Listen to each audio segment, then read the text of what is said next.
Hi friends, welcome back to my channel. இன்றைக்கி வீடியோவில் தக்காளி சாதம் சாதாரண சாப்பாடு அரிசியை வச்சு நல்ல உதிரியாக எப்படி செய்கிறதுன்னு பார்க்கலாம். ஃபர்ஸ்ட் டைம் சேனலை பார்க்குறீங்கன்னா ப்ளீஸ் சப்ஸ்கிரைப் பண்ணி பக்கத்தில் இருக்கிற பெல் பட்டனையும் கிளிக் பண்ணிக்கோங்க. இதை செய்யறதுக்கு நல்ல ஒரு அகலமான பாத்திரமாக பார்த்து எடுத்துக்கோங்க, அப்போ தான் அடிப்பிடிக்காமல் இருக்கும். கொஞ்சம் தாராளமாக எண்ணெய் சேர்த்துக்கலாம். ஒரு 2 டேபிள் ஸ்பூன் அளவுக்கு நெய் சேர்த்துக்கலாம். பட்டை, லவங்கம், ஏலக்காய் இது எல்லாமே ஒரு சின்ன சின்ன பீசஸாக பார்த்து சேர்த்துக்கோங்க.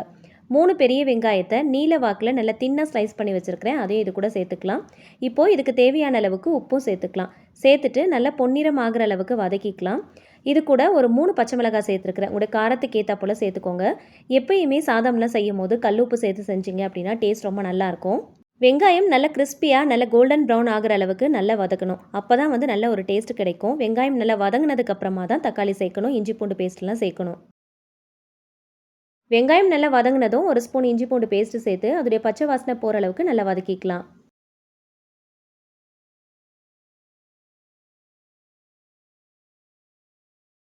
இந்த அளவுக்கு நல்ல கோல்டன் ப்ரௌன் ஆகிற அளவுக்கு நல்ல கிறிஸ்பியாக நல்லா வதக்கிக்கோங்க. இப்போ இது கூட ஒரு 2 பெரிய தக்காளியை இந்த மாதிரி நல்லா தின்னாக ஸ்லைஸ் பண்ணிவிட்டு சேர்த்துக்கலாம். 3 தக்காளியை நல்லா அரைச்சிட்டு சேர்த்துக்கலாம்.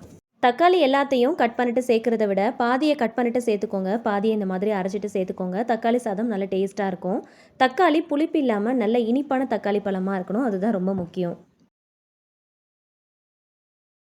தக்காளி நல்லா வதங்கினதும் ஒரு கைப்பிடி கொத்தமல்லி, அதுக்கு கொஞ்சம் கம்மியாக புதினா சேர்த்துக்கலாம். சேர்த்துட்டு நல்லா வதக்கிக்கோங்க.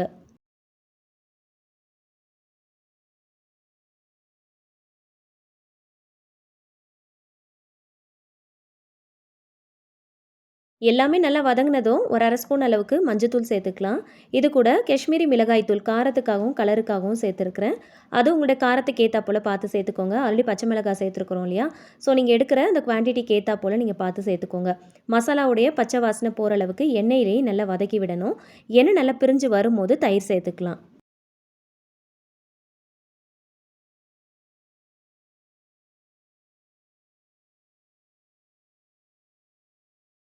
புளிப்பில்லாத நல்ல கெட்டியான நல்ல க்ரீமியான தயிராக பார்த்து சேர்த்துக்கோங்க. ஒரு 2 டேபிள் ஸ்பூன் அளவுக்கு சேர்த்துருக்குறேன். இதையும் நல்லா வதக்கி விட்டுக்கலாம்.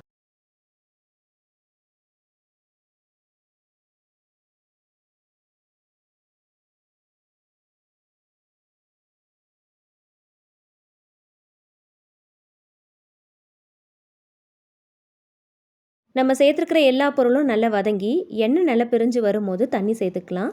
பாஸ்மதி ரைஸில் பண்ண போகிறீங்க அப்படின்னா 1 கப் ரைஸ்க்கு 1.5 கப் அளவுக்கு வாட்டர் சேர்த்துக்கோங்க.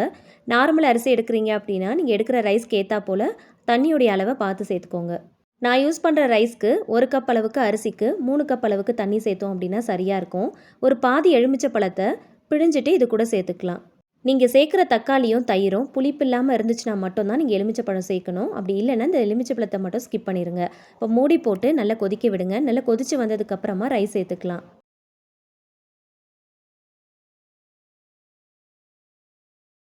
செய்கிறதுக்கு முன்னாடி ஒரு 1/2 மணி நேரத்துக்கு சாப்பாடு அரிசியை நல்லா ஊற வச்சுக்கோங்க. அப்போ தான் நல்லா உதிரியாக இருக்கும். இப்போ சாப்பாடு அரிசியை இது கூட சேர்த்துக்கலாம். சேர்த்துட்டு நல்லா கலந்து விட்டுறலாம்.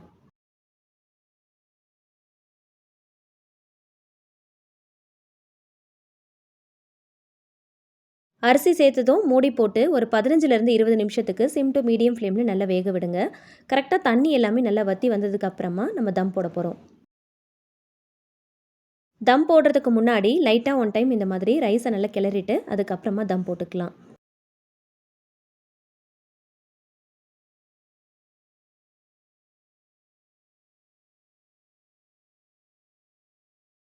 செய்கிற பாத்திரத்துக்கு மேலே இன்னொரு பாத்திரத்தில் கொஞ்சமாக சுடுதண்ணி வச்சு தம் போட்டுக்கோங்க. கரெக்டாக ஒரு 20 நிமிஷம் தம் போட்டால் போதும். தக்காளி சாதத்துக்கு சைட் டிஷ்ஷாக முட்டை வறுவல் எப்படி செய்கிறதுன்னு பார்க்கலாம். முட்டையை வேக வச்சு இந்த மாதிரி 2ஆக கட் பண்ணி எடுத்து வச்சுருக்கிறேன். இப்போ ஒரு பேனில் கொஞ்சமாக ஆயில் சேர்த்துக்கலாம். நீங்கள் எடுக்கிற முட்டைக்கு ஏற்றா போல் எல்லா மசாலாவும் சேர்த்துக்கோங்க. பேனில் ஆயில் சேர்த்து சூடானதுக்கப்புறமா 1 ஸ்பூன் இஞ்சி பூண்டு பேஸ்ட்டும் 1/4 ஸ்பூன் மஞ்சள் தூளும் சேர்த்துக்கலாம். காரத்துக்கு ஏற்றாப்புல காஷ்மீரி மிளகாய் தூள் சேர்த்துக்கோங்க. நான் 1 டேபிள் ஸ்பூன் அளவுக்கு சேர்த்துருக்கிறேன். இந்த முட்டை வறுவலுக்கு தேவையான அளவுக்கு உப்பு சேர்த்துக்கலாம். நல்லா கலந்துட்டு ஸ்டவ் ஆன் பண்ணி ஒரு 2 நிமிஷத்துக்கு நல்லா வதக்கி விடுங்க. மசாலா எல்லாமே சேர்த்ததுக்கு அப்புறம் தான் நீங்கள் ஸ்டவ் ஆன் பண்ணணும். முன்னாடியே ஆன் பண்ணிட்டீங்க அப்படின்னா மசாலா சீக்கிரமாக கசப்பு தன்மை கொடுத்தா மாதிரி ஆகிடும். ஸோ அதனால் ஃபஸ்ட்டு எல்லாத்தையுமே சேர்த்துட்டு நல்லா மிக்ஸ் பண்ணிவிட்டு அதுக்கப்புறமா ஸ்டவ் ஆன் பண்ணிவிட்டு நல்லா ஒரு 2 நிமிஷம் போல் வதக்கிட்டு அதுக்கப்புறமா இந்த வேக வச்சுருக்கிற எக்கை கட் பண்ணி வச்சுருக்கோம் இல்லையா, அதை இந்த மாதிரி மஞ்சள் கரு மசாலாவில் படுற மாதிரி ஃபஸ்ட்டு வச்சுக்கோங்க. அதுக்கப்புறமா பேக் சைடில் திருப்பி போட்டுக்கலாம். ரொம்ப நேரம் விட்டிங்கன்னா மசாலா கரிஞ்சு போன மாதிரி ஆகிடும், கசப்பு தன்மை கொடுத்துரும். ஒரு பக்கம் ஒரு 2லேருந்து 3 நிமிஷம் வரைக்கும் வேக விட்டுட்டு, இன்னொரு பக்கம் திருப்பி விட்டுட்டு ஒரு 2லேருந்து 3 நிமிஷம் வரைக்கும் வேக விடுங்க. அவ்வளோதான்.